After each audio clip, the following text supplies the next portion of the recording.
Төсек теңестірген қосағына 20 жылда бұлай жағымпызданып көрмеп еді. Қолына жұқпай, дастарханды әпсетте жайнатып жіберді. Күнде шығара бермейтін тоңазғыштың күрегейінде тұрған сары майды да тәрелкеге толтырып алдына қойды. Қара табаға шыжғырып пирәшке пісірді. Онан шыққан түтінді терезені ашып, бөлмені таза ауамен біраз желдетті де, имене басып келіп, шай дайын деді. Күйеуі әдетінше сақалын сыбанып алып, ең арзан калина красная әтірін дәу алақанымен шұңқырмен бір көсіп алып, екі бетін кезек-кезек сипады. Сосын ескі мәнеріне салып, екі бөлмеге жалтақтап басын сұғып, біреу бірдеңені алып кетті ме дегендей бір қарап алып, ас үйіне кірді. Қарауыл десе қарауыл, осы әдетті қашан қояды екен? Шай құймаққа дайындалған жұбайы асығып аптығып тұр. Қарауыл болып кеткен ғой. Күйеуі жинап тұрған таңғы дастарханды көріп, «Охо, қатын, бүгін жаңа жыл ма? Жайнатып жіберіпсің ғой», деді мұртынан күліп. Ләззат дір ете қалды. «Терезені тағы ашып алайын ба? Әлде осы бола?» деді күйеуінің алдында оқушыдай кіпіртіктеп. «Болады. Пирәшке пісіріп едім. Бүгін кезекке баратын күнің ғой», деді. «Болады. Иістің бәрін бір ашқанда айдап шығады ғой біздің қатын», деп жабулы терезенің тұтқасын оң қолымен төмен тартып, тағы да терезені ашып жіберді. «Қарауылдығы қалмайды. Өмір бойы кеткен екен ғой», деді Ләззат, тағы да күбірлеп. «Сүтпен ішесің бе? Қолдың сүті есіктің алдына әкеліп сатады. О, су сұраса сүт берген, айран берген», деп күйеуі өлеңдетіп жіберді. «Бәрін үлгеріпсің ғой». Жұбайы төмен қараған күйі жауапсыз қалды. «Өлеңсең етең», деді іштей ыза болып. «Онан да шеріңді ішіп, тезірек қарауылдығыңа кетпейсің бе?» Ол ыстық кесені қолына алып, ыстық пирәшкеден бірден тістеді. Жұбайының бойынан бір діріл зу етіп, сонан кейін ғана көңілін демдеді. Бірақ бетін бұрып қарай алмады. Сабақ айтатын бастауыштың баласындай тік тұрып, «Отырсайшы қатын, шайың ыстық, құманың бұрқылдап тұр, неге қорқып тұрсың?» дегенде ғана мұнтаздай таза ақ шәйнектің сол жағын ала тізесін бүкті. Әдетте бір-ақ кесе ішетін дөң күйеуі шайқор болып кетті. Майлы пирешкені төмен айдаған түрі шығар. «Сен үшін тағы да бір кесе», деді. Күстене бастаған күректей алақанымен шүрең кесені түбінен аялай ұстап. «Мейірленген түрі ғой сорлының. Онан да жұмысыңа тезірек кетсейші». Ол «болдым» деп күректей алақанымен дөңгеленген кесенің бетін жапты. Шай кесе көрінбей қалды. Жуан дауыс қанағат дегенде әйел тағы да бір дір етіп орнынан атып тұрды. «Қорқақ болып кеткенсің бе?» деді. 20 жылдан бергі жан серігі үстел басынан қозғала бергенде. Иығына қолын салып, жұбайын бір түрлі жақсы көріп кетті. Ол болса денесін алып қашып тартыншақтай берді. «Мен қаштым, өкімет жұмысы күтіп тұр», деп үстіне жеңі түте-түте ескі курткасын ілгенде, осыны бір ауыстыру керек еді деген жолаушы ой әйелінің көкірегін осып өтті. «Барғасын өкіметтің киіміне ауыстырады ғой, аэропорттың қорымын не үшін жинап жүрсің?» деген ызамен есіктен шығып бара жатқан өмірлік серігінің арқасына қарады. Жалпақ жауырыннан көз алмай тұрып, «Осыны қайдан таптым екен?» деп өкінді. «Өзім ғой, мені ешкім зорлаған жоқ. Бір жерден біздегесін құлай кеттім. Жаманкөлден басқа адам болса жанымды алатындай көрінді», деп өзінен өзі зығырданы қайнай бастады. «Пака», деді жалт бұрылып. Ол ерін түрпейтіп, болар-болмас басын изеді. Орысшасының түрін.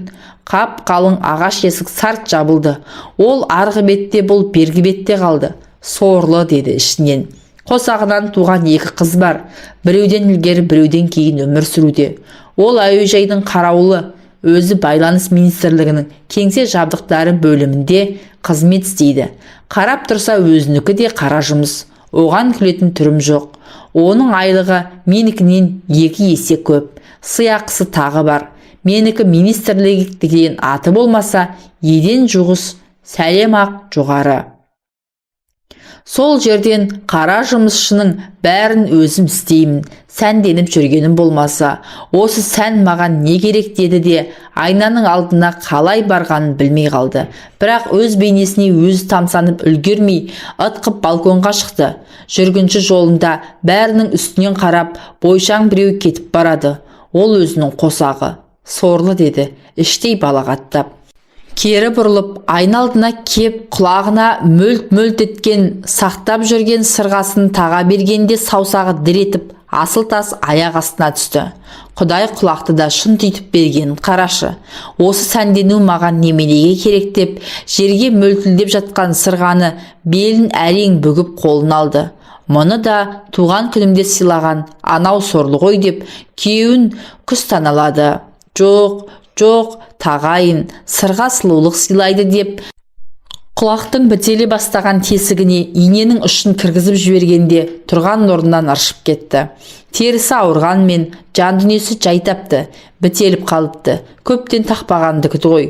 Бітелсе енді ашылады деп, қантымыр көңілмен үсте ең әдемісін киді. Осымен кімнен кеммін? Әдемі шүберектің әсерімен көкірегі оттай жанып, бір мақтаныш сезіммен жер баса алмай алып ұшты. Тігінен тұрған сопақ айнаның алдына қайта-қайта барды. Қырынан тұрып, денесіне қол тигізіп, айнадағы келбетіне сүзілді. Алақанымен бөксесін сипады. Ешкімнен кем емеспін. Енді тағы да айналып көрді. Осы бексе ғой маған бөтен еркекті ынтық қылып қойған деп, енді өмірде кездескен екінші адамның қылықтарын ой елегінен өткізе бастады. Бойы бір тұтам, бірақ өзінің сөзі нық, жиналыста бәрін жеп қоя жаздайды. Бәрі осының сөзіне тоқтайды. Пысығақ, өзінің тікелей бағынатын бастығы да сол. Енді мені жеп қоятын шығар деп, миығы тартып, екі көзі оттай жанған қимылы шалт тапал жігітті көргенше асықты. Өзі сөзге шебарақ, қисық сөздің түбін түсіреді. Жаңа жылға таяу, жаңа күнтізбе, қалам мен жеке қойын кітапшаларын таратып, есігін жаймен тық-тық шерткенде кіріңіз деген сергек дауыс естілді. Күнде көріп жүрсе де, есіктен имене аттады. Мұнтаздай таза бөлмемен, түкпірдегі телевизор, диван мен кресло көзіне жұмсақ көрініп, көңіліне майдай жақты. Жанары шығардай жанып, ойнақшып тұр екен. Алдында шай. Ұрты томпайған шайнектен бір кесе шай құйды. Мен құямын ғой, деді бұл қолын қозғалтып. Үй менікі, мен құяйын. Я солай ғой, деп кеңсе заттарын алғандағы туралы тізімді алдына қойып, мына тұсқа қол қойыңыз, деді күбірлеп. 37 жыл болса да бас кетеді ғой, деді. Ол жұп-жұқа алақанына ілініп тұрған нәзік саусақтарды бүлкілдетіп ұстап. Қандай кішкентай алақан деп таң қалды. Біздің үйдегі үстінен басқанда шай кесе жоқ болып кетеді. Сырты бұжыр-бұжыр жалпақ алақанды көз алдына әкелді. Ол қол тигізсе, мұның түгі де қалмайды. Солай, ол далада, бұл үйде, ол күрек, бұл қалам ұстайды. Мә, деді, тізімді өзіне ұстадып. Бұл қап қалың журналды қайтып алды да, неге 37 жылы еске алды екен деп, бір піспеген ой басына дік ете қалды. Әйтеуір 37-нің жақсы нәрсе еместігін біледі. Сол кездері ата-бабасы Қытайға қашқанда, бұлар бергі бетті сағалап елде қалған. Жаңа жылдың алдында екеу болып шай ішейік, деді бастағы. Кішкентай тәрелгеге бұжылдаған торттан алып, суып бара жатқан шайдың үстіне томпақ шайнекті еңкейтіп, сыздатып сутамызды. Менен де бір дәм татсайшы. Иә, деп бір ұттады. Суып қалған қызыл су ерініне мұздай болып тиіп, салқын әсер тұла бойынан жүгіріп өтті. Осыны да шай деп ішіп отырсыз ба? Ләззат, служебный романды көріп бедің, деді күлімсіреп іштей қарап. Ештеңе түсіне алмады. Күлімсіреген қос жанар тұла бойын ішіп жеп барады. Қазақшасы кеңсе махаббаты. Екеуміз сонымен айналсайық. Кіммен кембіз? Ескі жылды жібермейміз. Басын көтер алмады. Мәскеудің бір есеп кеңсесіндегі бастығы мен бағынышысының махаббаты туралы кино болатын. Орысша сонша түсіне қоймайды. Бәрі өтірік болып көрінеді. Еміс-еміс бірдеңе көз алдынан бұлдырап өтіп жатты. «Иә, музыкасы жақсы», деді білетін адамдай болып көрініп. «Сондай музыка бізде де бар. 2 күннен кейін дәл осы уақытта маған кел. Жауабыңды бер. Күтемін» деген кезде орнынан көтеріле беріп еді. «Шайыңды тауыссайшы, бұл шай ішудің басы» деп түсін суыта сөйледі. «Рахмет» деп пәпкесін уыстап ұстап алып, боз кілемді басып жүре берді. Артымнан қарап тұр. Менің тостағандай төңкерілген бөксемнен көзін алмай тұр. Өзім де сезетіммін дегендей бір әйелдік мақтаныш сезімі бойын бунап барады. «Күтем» деді дардай басымен. «Мені күтеді ғой сонда». Бұл әлем өзгеріп, басқа бір әлемге мойын сұнғандай буылданып бара жатты. Әншейінде маң-маң басатын әйел еденді тесіп жіберетіндей тық-тық еткізіп жүре бастады. Үйге келген бетте үлкен қызды азық-түлікке жұмсап, тамақтың түр-түрін алғызды. Бойжетіп қалған қызды да таң. «Мама, туған күніңіз сияқты дайындалып жатырсыз ғой», деді риясыз күлімсіреп. «Әкең жұмыстан шаршап келеді. Ыстық ішсін, күнде қуырған картоп пен макарон, кеспе көже жасайық», деп қолы да бойы да жеңілдеп 2 бөлмеде алып жүріп қалды. 2 күннен кейін басқарма бастығы белгілеген уақытта Ләззат алдына барды. «Ляска, ойландың ба?» деді жеп-жеңіл сөйлеп. Атын орысша атағанда мырс ете қалды. Өмір өстіп ешкім айтпапты. Қатын деген күйеуінің бұрында бұғадай шыққан дауысы да құлағына қабат естілді. Қайтсын, ол да жақсы көріп кеткенде айтатын шығар, деп тұрып қалды. Сол сәт, онда ертең сенбі. Біз де өкіметтің берген демалысын жаңаша өткізейік. Өзің қай жерде тұрасың? «Интернациональный, Шевченкода. Онда сағат 11-де сол жерде күтем». «Аялдамаң қалай аталады?» «Интернациональный». «Онда как раз интернационализмге біраз үлес қосайық, қазақша қосайық». Бұл сөзге түсінбесе де басын изей берді. «Күтем» деді де ең соңында келіншек келіскендей үнсіз теріс айналды. Тағы да ту сыртынан қарап тұр. Осылай бөкселі қылып туған анама мыңда бір рахмет деп жеңіл басып бара жатты. Күні бойы көңілді жүрді. Өзінің тең сөйлесетіні, қабылдау бөлмесіндегі қол аяғы жеңіл кішкене қыз бен қара машинканы қадағалап отыратын, басатын саусақтары беріш болып кеткен әйелдер. Әйел көзінің байқамайтыны жоқ, жан сарайындағы жеңілдікті сезіп қалыпты. «Көңілдессің ғой, байың индийский киноға апарам деп жүрме?» деді 42 әріпке қадалып, саусақтары би-билеп тұрған ені менен көлденеңі бірдей былшиған әйел. Әншейінде алдындағы мягкий знак деп твердый знакқа әріп деп қарамаса да, бұған да солай қарайтын. «Апарып бітті ғой. Әйтеуір киноға баратын адам сияқтысың». Үндеген жоқ. Машинкаға басылған қағаздардың 2 данасын түгендеп алды да шығып кетті. 2 дана адам да 2 дана қағаз секілді. Ортасына қара қағаз салып басады. Қара қағаз қалың кезде әріпте анық түседі. Жұқарғанда дей бергенде ойын тағы былшиған әйел бұзып жіберді. «Ұзын дәлізде кесе көлденең тұр. Солай де», деді кекесінмен. Бұл өне бойы дір-дір етіп, ең соңғы беттің арасына жабысып қалған қара қағазды тырнағымен түртпектей берді.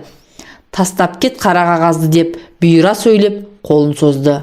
Бір биған саусақтарымен қып-қызыл қылып бояп алған тырнағы. «Жетісіп қапсың».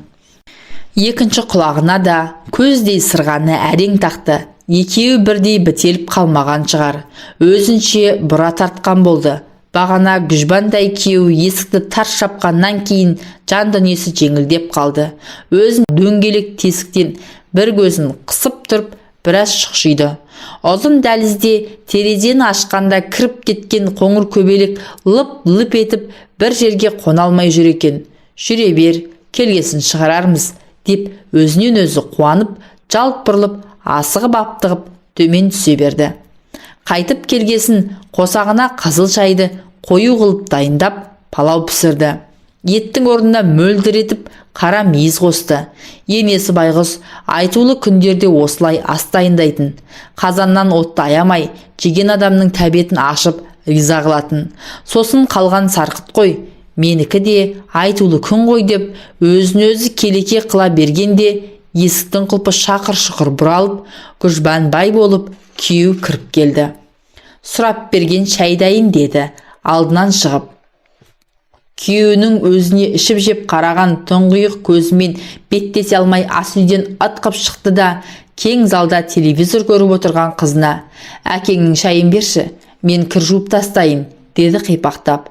Қызы дайын тамақты буын бұрқырата түсіріп, бір күн әуежайды күзетіп келген әкесінің алдына бір табақ палауды қойды.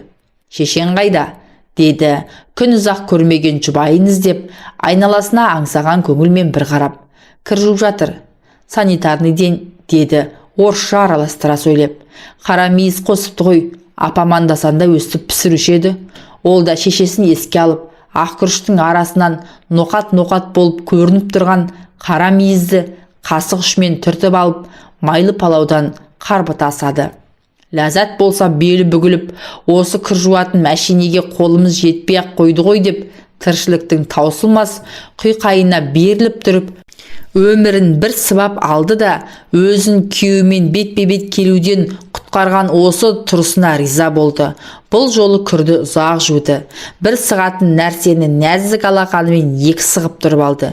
Сөйтіп кірден тазарып жеңілдеп, бір керсен жуылған киім кешекті әрең көтеріп балконға шыға бергенде, палауға тойған күйеуді бетпе-бет келіп қалып, бетіне қарай алмады. «Қара мейіз қосып істепсің ғой палауды. Өзбектің канизактарына ұқсап кетпе», деп ыржың-ыржың күлді. «Осы сорлы, ненге жетісіп күлесің?» деп тағы да еркегін құстады. «Сен жақсы болсаң мен» деп жытқыр ой жылмың ете қалғанда, енді узбечканың шай көйлегін киесің деген өгіздей еңкейген еркектің гүр-гүр еткен күлкісін естіп қалды. Көз қиығын салғанда өзіне өзі риза болып езуін ыржитып қарын сипаған күйеуін көрді. Ол диванға қырынан жатып алып телевизор тамашалады. Бұл бір керсен жуылған кірді балконға жайып болып, ер азаматтың үстінен басып өтіп, жатын бөлмеге келіп жантайды. «Осы менің байымның жұрттан қай жері кем?» деп 20 жыл отасқан серігінің болмысын ақтай бастады. «Дене десең дене бар», дауысы гүрілдеп жер жарады. «Тек сауаты аз, жоғары білімі жоқ, өзіме тең», дегенмен әйелдік пейіл өзін бір саты жоғары қойып, етегі желпілдеп кетті. «Ал бардым, көрдім жоғары білімдіні. Сонда не болды? Не сартық менің байымнан?» деп бір сәт аузын ашып аңтарылып қалды да көңілдесін көз алдына әкелді. Түк салмағы жоқ. Еркек деген шаншып жіберу керек қой. Қимыл шалт екен. Шағын адамдар шалт болады деп, оның да бойынан жақсылық іздей бастады. Әйтеуір адамдарды тартып тұратын бір бәлесі бар деп көңілдесін көргісі кеп кетті. Жұмыс күні тезірек басталса екен деп дүйсенбіні күтті. Арнайы бармаса да, дүйсенбіде 5 минуттық беймаза бас қосуда бөлмесіне кіреді. Бетіне қалай қараймын? Ал қой деген жіңішкелеу шыққан әуезді дауыс пен өзі сидам саусақпен шымшып ұстаған белый айс деген сыртында тырнаның қалықтаған суреті бар қып-қызыл коньяк, қорабы айқыш-ұйқыш гүлмен көмкерілген тәтті торт келді көз алдына. Келесі жолда осылай болар мекен? Әй қайдам, еркектер бір-ақ рет шабады ғой, біз сорлы ғой дәметіп дір-дір етіп тұратын деп, енді өзін сорлыға теңеді. Түңілді де қайта тірілді. Жолай кездескен екінші еркегін көргісі келіп алабұрта бастады. Сол сәт өмірге енді ғана ене бастаған ұялы телефон шыр еткенде селк етіп қалды. «Қорқақ болып кетпеңсің» дегені есіктен қарап тұрған күйеуі. Бұл шұғыл телефонның турнигін қызылын басты. «Менен батыр ешкім жоқ» деді, іштей ызаға булығып. Қосағына көз тастап, тағы да қарай алмады. Дөңбекшіген әйел екі адамдық кереуетте не тұрарын, не жатарын білмей аударылып төңгеріле берді. Езу ыржиып қарап тұрған терісі кең азаматтың ай маңдайынан өзіне ғана түсінікті жазуды оқыды. Пешенеме жазылғаны да, кері бұрылғанда жалпақ жауырыннан да шимай жазулар көрініп бара жатты. «Маған бір жазғыш адам жазған екен» дегенді көз қиығы шалып қалды. Еркегі көгілдір экрандағы әншілермен көз алдап отыр. Әйел дүйсенбіні күтіп дөңбекшіп жатыр.